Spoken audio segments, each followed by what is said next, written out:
Sumainyo ang Panginoon. At sumayo rin. Ang mabuting balita ng Panginoon ayon kay San Lucas. Papuri sa iyo, Panginoon.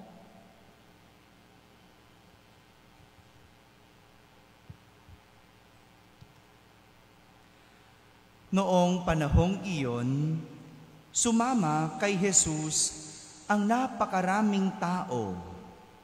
Humarap siya sa kanila at kanyang sinabi, "Hindi maaaring maging alagad ko ang sinumang umiibig sa kanyang ama at ina, asawa at mga anak, mga kapatid, at maging sa sarili niyang buhay ng higit sa akin.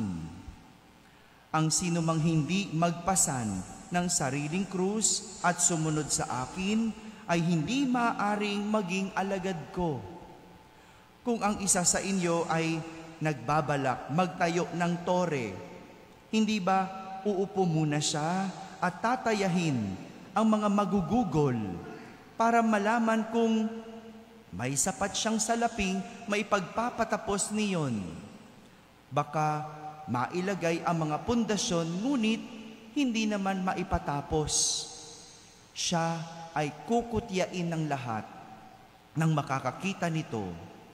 Sasabihin nila, nagsimulang magtayo ang taong ito pero hindi na ipatapos. O sinong hari na makikipagdigma sa kapwa-hari ang hindi muna uupo at pag-aaralang mabuti kung ang 10,000 niyang kawal ay maisasagupa sa kalaban na may 20,000 na tauhan. At kung hindi niya kaya, malayo pa ang kalaban, ay magsusugo na siya ng mga kinatawan upang makipagkasundo. Gayon din naman, hindi maaring maging alagad ko ang sinumang kung hindi niya tatalikdan ang lahat sa kanyang buhay. Mga kapatid, ang mabuting balita ng Panginoon. Pinupuri ka namin, Panginoong Jesucristo. Umupo ang lahat at makinig sa homilya. Magandang umaga po sa inyong lahat. Magandang umaga rin sa mga nasa barangay, sa mga nasa tahanan, nagsisimba via online at sa lahat ng nasa abroad. Kasama kayo sa aming banal na pagdiriwang dito sa ating parokya. Hindi lahat ng sumusunod kay Jesus ay kanyang tagasunod o alagad. Hindi lahat ng sumusunod kay Jesus ay kanyang tagasunod o alagad. Ito ang aral na nais patungkulan ni Jesus sa mga taong sumusunod o sumama sa Kanya. Narinig natin sa Ebanghelyo, napakaraming tao ang sumama kay Jesus. Sumama o sumunod. Kaya nga, tinuruan niya ang mga ito na maging alagad. Hindi ibig sabihin, sumasama sa'yo, alagad mo. Tama ba? Hindi nga ibig sabihin minsan ay nagtatrabaho sa'yo, alagad mo. Hindi rin ibig sabihin na kaibigan mo, alagad mo. Kaya tinuro ni Jesus kung paano maging alagad. 3 bagay ang sinasabi ni Jesus para maging isang tunay na alagad. Una, ang sabi niya, ibigin siya higit sa lahat. Para maging alagad, dapat ibigin si Jesus ng higit sa lahat. Sinabi ni Jesus, hindi maaring maging alagad ko ang sinumang umiibig sa kanyang ama at ina, asawa at mga anak, kapatid at maging sa sarili niyang buhay ng higit sa akin. Ito ang ibig sabihin ng unang utos.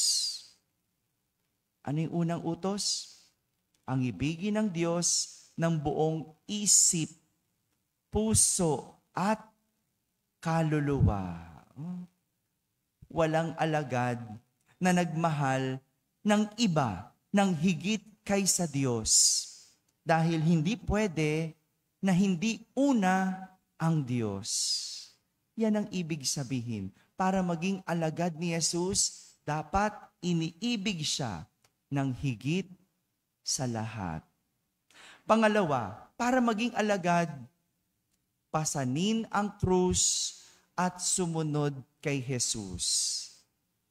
Pasanin ang krus at sumunod kay Jesus. Isang katangian ng pagiging alagad ay ang pagpasan ng krus. Sapagkat walang alagad ang sumuko sa kanyang mga pinagdadaanan. Walang alagad ang kinatatakutan ang kahirapan. Dahil ang isang alagad handang harapin ang anumang mahirap na laban. Ang krus ay simbolo ng pag-ibig ng Diyos. Kung kaya't anuman ang pinapasan, basta may pag-ibig, ito ay gumagaang. Di ba? Yung mga magulang, ba't nakakaya ang hirap? Kasi may pag-ibig. Ito yung nawawala madalas. Bakit nahihirapan lumaban sa buhay? Kasi wala ng pag-ibig. Yung puro reklamo na lang. Wala namang buhay na madali. Ang buhay, kasama ang hirap. Pero nagagawa ito kasi may pag-ibig. At kapag may pag-ibig ka, anumang mahirap, gagaang. Anumang masakit, kakayanin. Dahil ang isang alagad ni Jesus, kayang pasanin ang krus at sumunod kay Jesus. At pangatlo, para maging alagad ni Jesus, tatalikdan ang lahat sa kanyang buhay.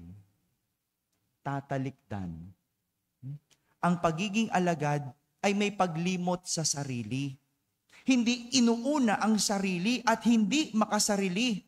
Dahil ang alagad handang mag-alay ng kanyang sariling buhay. Hindi mo inuuna yung sakit mo. Hindi mo inuuna yung damdamin mo. Ha? Kapag nasasaktan ka at sinaktan ka, magsilbi pa rin sa Diyos. Hindi mo dinadamay ang Diyos kapag ikaw ay nagtatampo. Hello? Ha? Madalas ganun, unahin natin yung sarili nating nararamdaman. Unahin natin yung sarili nating pangangailangan. Para maging alagad ng Diyos, kaya mong talikdan ang lahat sa iyong buhay. At kung titignan natin, yung tatlo na pamantayan na binigay ni Jesus para maging alagad, lahat ng tatlong ito, una nang nagawa ni Jesus. Inibig niya ang Diyos ng higit sa lahat. Higit kay Maria, higit kay Jose, mas mahal ni Jesus ang Diyos. Pinasan ni Jesus ang kanyang krus at sumunod sa Diyos. At sa huli, tinalikdan ng lahat ng sa kanyang buhay. Kaya naman, itong tatlong ito, hindi lang ito pamantayan ng pagiging alagad. Pamantayan ito kasi ito ang mga nagawa ni Jesus para sa atin. Tatlo, para maging alagad ni Jesus. Mga kapatid, hindi lahat ng sumusunod kay Jesus ay kanyang tagasunod o kanyang alagad. Ang ilan, meron lang kailangan. Kaya yung susunod-sunod dyan, may kailangan. Tingnan mo yung tatlong pamantayan na to. Kapag wala ang isa, may kailangan lang to. Kaya sumusunod. Yan ang masakit na realidad. Yung mga sumusunod lang na walang pag-ibig, walang paglimot sa sarili, walang pagpasan sa krus, baka meron lang kailangan. Kaya para maging tunay na alagad, si Jesus ang gagayahin at titignan. Amen? Amen.